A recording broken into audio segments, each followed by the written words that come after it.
get more Black people, especially Black males, into the school system to be able to challenge the school system as how they're being taught.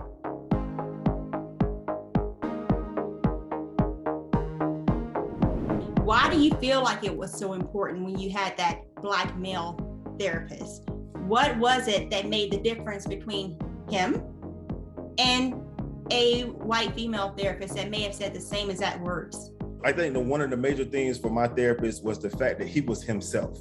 He didn't have a suit and tie on. He had on a t-shirt, some basketball shorts, and some J's. And even me, when I went into his office, I was like, bro, you sure you a doctor? Because we don't see this. We don't see, like, even now when I show up as a therapist, I'm gonna be myself. Right. Because me being myself and my outward appearance, I got braids, and it's not gonna stop what I know up here, and I can still help you out. Right. They're not mutually exclusive, right?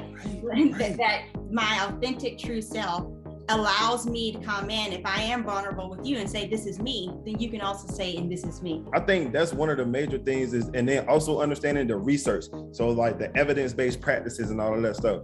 If we don't have Black doctors out here and Black researchers out here conducting this research, we're not getting information about our people. Well, I think one of the mistakes that we tend to make is, again, around access. I think we think that everyone has access to things like we're using right now, right? Like Zoom and iPhones and all these things.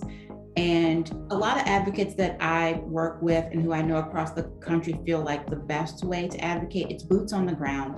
It's literally walking in to the community healthcare center of the actual place where the people who need the help are, literally walking in and saying, this is who I am, this is what I do, or this is the org I represent.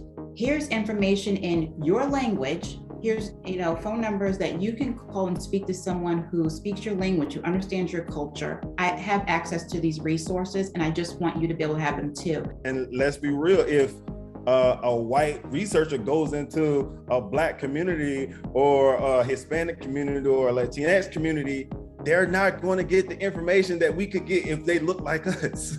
So it's so many different layers that go into those things when it comes down to addressing mental health care and healthcare period in general.